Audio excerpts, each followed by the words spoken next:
ED की हिरासत में है संजय राउत। संजय राउत को ईडी दफ्तर लाया गया है। पात्रा चौल घोटाला मामले में यह कार्रवाई की गई है। सुबह 7:30 बजे से राउत से ईडी की पूछताछ चल रही थी। पूछताछ के बाद ईडी ने उन्हें हिरासत में ले लिया। बताया गया कि संजय राउत जांच में सहयोग नहीं कर रहे हैं और संजय राउत को ईडी दफ्तर लाया गया है। संजय राउत को जब हिरासत में लेने के बाद बाहर लाया गया तो वो अपना भगवा गमछा लहराते हुए दिखे, समर्थकों का अभिवादन करते हुए दिखे। साथ ही उन्होंने ऐलान किया कि वो झुकेंगे नहीं और जी न्यूज के साथ एक्सक्लूसिव बातचीत में क्या कुछ कहा है उन्होंने, आइए आपको सुनाते हैं।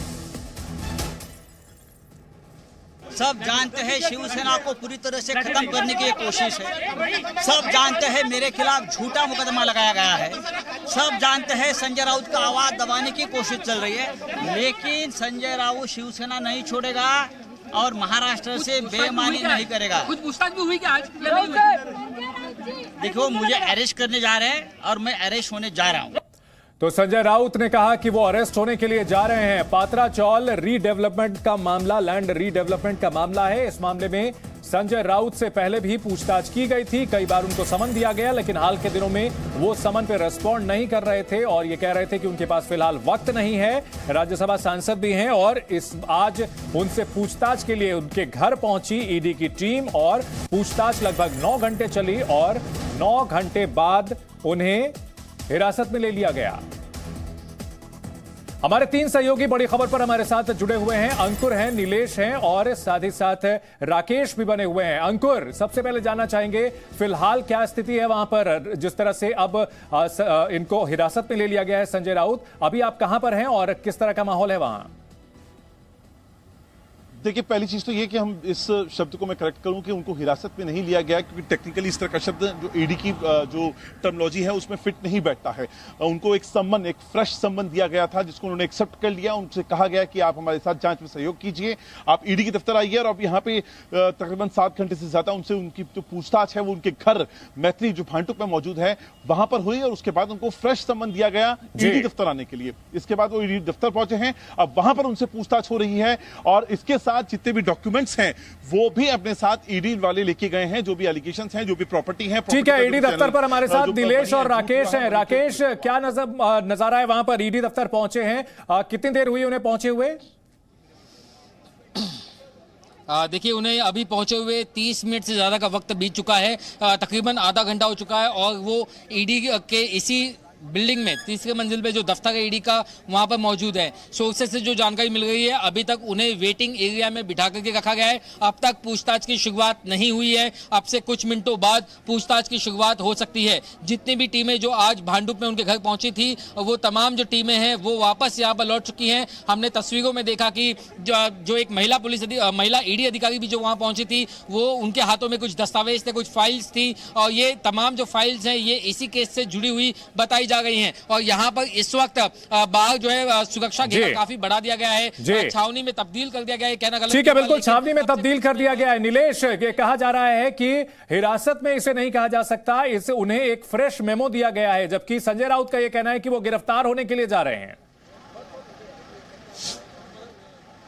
जी बिल्कुल, इस तरीके की बात कही जा रही थी कि संजय राउत को डिटेन किया गया है, उन्हें हिरासत में लिया गया है, लेकिन ईडी के जो सूत्र हैं उन्होंने जानकारी दी कि फिलहाल उन्हें एक समन पेश किया गया है और उसी के दरमियान उसी के सिलसिले में वो ईडी दफ्तर पहुंचे हैं, जहां उनसे एक बार फिर से जो पूछताछ है वो कंटिन्यू की जाएगी। क्योंकि हमने देखा कि घर के बाहर जब पूछताछ हो रही थी संजय राउत से, तो उसके घर के बाहर चाहे वो फ्रंट गेट हो या बैक गेट हो, वहां पर जो शिव सैनिक है वो भारी संख्या में इकट्ठा हुए, उनका विरोध प्रदर्शन लगातार जो है वो हमें देखने मिला था। और इन्हीं सब चीजों को दूरी करने के लिए जो ईडी है उसने एक सेफ और सिक्योर जगह जो कि ईडी दफ्तर है वहां पर उन्हें लाया और वहां फिलहाल उनसे पूछताछ जारी है।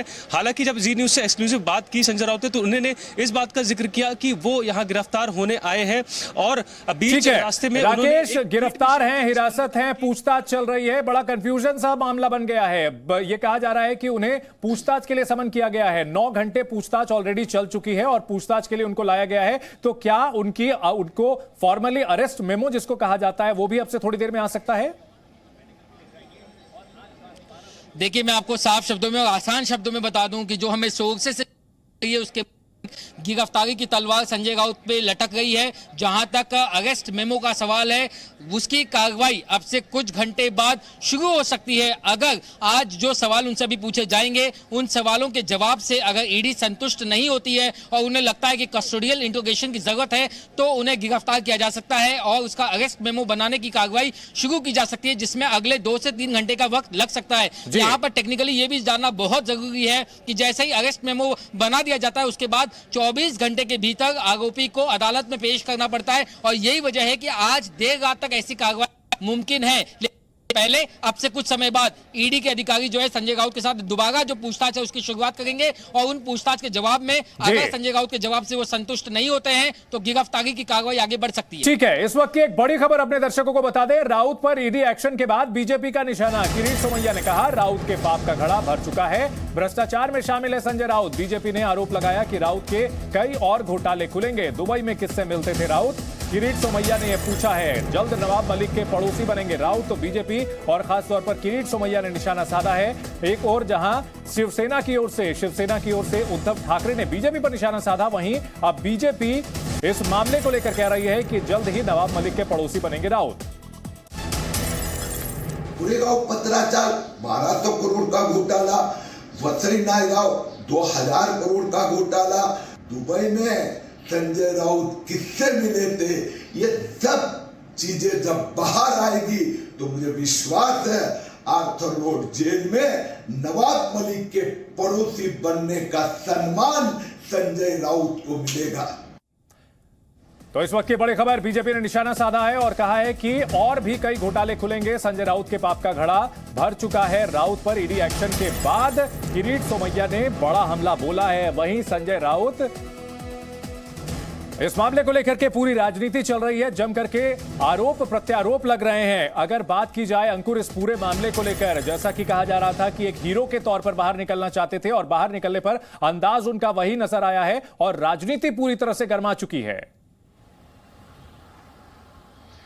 देखिए, लगातार कोशिश ये रही इसमें अपने आप को, इस पूरे जो इंसिडेंट हुआ है, ये जब से ये चल रहा है, अपने आप को या तो विक्टिम या फिर हीरो, ये दो छवि वो पेश करना चाहते हैं। वो कहीं पर भी अपने आप को गिल्ट वाली फीलिंग में नहीं लाना चाहते हैं, गिल्टी वाले एक उसमें नहीं लाना चाहते हैं। और अगर आप देखें, वो लगातार हमेशा इस बात के बारे में करते रहे। वो कहते रहे मुझे गिरफ्तार किया जा सकता है, मेरे खिलाफ कार्रवाई की जा रही है, मुझे तंग किया जा रहा है। इससे पहले उनके कई बार ये बयान निकल कर आते हैं और आज सुबह लगातार जब से ईडी की कार्रवाई शुरू होती है, उसके बाद ये तब ईडी की कार्रवाई शुरू होती है जब उनको लगातार सम्मन दिए जाते हैं पेश होने के लिए, लेकिन वो हमेशा उस चीज को राजनीतिक अपनी वजहों को बताकर अवॉइड करते हैं ईडी के दफ्तर में जाना। और उसके बाद ईडी के जो अधिकारी हैं सुबह 7 साढ़े 7 बजे जब उनके घर में घुसते हैं, तब भी लगातार कभी खिड़की से बाहर आके वो अपना हाथ वेव कर रहे हैं क्राउड को, कभी लगातार ट्वीट कर रहे हैं, अपने आप के मजबूत होने की करते हैं। और इसके बाद जब ये तय हो जाता है कि उनको फ्रेश सम्मन देकर ईडी के दफ्तर में आने के लिए कहा जाता है, तब भी वो जिद पे अड़े रहते हैं कि उनको पीछे वाले गेट से नहीं बल्कि सामने वाला फ्रंट गेट, जहां पर बहुत सारे कार्यकर्ता जमा हैं,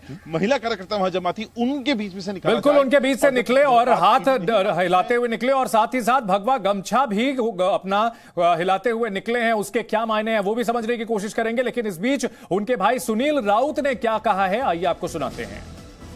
संजय राउत को जो ईडी का समन्स आया था उसमें लिखा था पत्राचार की कार्रवाई। उनको पूछो कौन सा पेपर मिला पत्राचार का, मोबाइल नीचे करेगा भाई, सिंगल डॉक्यूमेंट पत्राचार का मिला नहीं। और जो डॉक्यूमेंट लेके गए वो डॉक्यूमेंट्स राउत साहब ने इनकम टैक्स और राज्यसभा के जब फॉर्म भरा जाता है सब सबमिट किया हुआ। अभी देखो ऊपर गलत कार्रवाई करेंगे, झूठे डॉक्यूमेंट्स बनाएंगे, जबरदस्ती से किसी से साइन लिया होगा, इस पे कुछ भी कर सकते हैं। फिर भी उनको लगेगा कि संजय राउत अभी झुकेगा, सवाल ही नहीं आता झुकने का। तो दस्तावेजों की बात की जा रही है, सुनील राउत दस्तावेजों की बात कर रहे थे। राकेश त्रिपाठी, क्या दस्तावेज जो हैं कितने इनके खिलाफ मिले हुए हैं, संजय राउत के खिलाफ क्या दस्तावेज हैं? क्योंकि अगर ईडी उन्हें हिरासत में लेने की या यूं कहा जाए गिरफ्तार करने की और आगे बढ़ रही है, इसका मतलब है कि सबूत जुटा लिए गए होंगे। जी बिल्कुल, और इसी के बाद जो है एनफोर्समेंट डायरेक्टरेट के पास कुछ सॉलिड इनपुट्स भी उनके हाथ में लगे हैं और कुछ ये वजह जो है उनके पास इस बात की पुख्ता है कि आखिर उन्हें क्यों गिरफ्तार किया जाए, और इसी वजह से आज की जो कार्रवाई है वो दिखाई दी है कि ईडी के अधिकारी सुबह 5 बजे के आसपास अपने दफ्तर से निकलते हैं, 7 बजे वहां पर पहुंचते हैं और उसके बाद में 10 घंटे की इस मैराथन एक्शन को वो अंजाम देते हैं। वहीं पर दूसरी तरफ हमने जो तस्वीरें देखी उसमें अधिकारियों के हाथ में कुछ दस्तावेज दिखाई दिए, उनमें कुछ फाइलें थी। ये भी जानकारी मिल गई कि कुछ और दूसरे जो दस्तावेज है वो अलीबाग की जो लैंड है उससे रिलेटेड, दादर का जो एक रेसिडेंशियल फ्लैट है उससे रिलेटेड और कुछ बैंक ट्रांजैक्शन से रिलेटेड डॉक्यूमेंट्स ईडी के हाथ पहले से ही है। लेकिन वहीं दूसरी तरफ सुनील राउत जो कि संजय राउत के भाई हैं, उनका ये दावा है कि पत्राचार से रिलेटेड कोई भी डॉक्यूमेंट्स ईडी के हाथ नहीं लगे, उन्होंने सिर्फ इनकम टैक्स से रिलेटेड कुछ डॉक्यूमेंट्स कलेक्ट किए हैं। तो ऐसे में देखना ये होगा कि आज किस पुख्ता सबूत के आधार पर, इनपुट्स के आधार पर ईडी अपनी आगे की कार्रवाई को अंजाम देती है। ठीक है।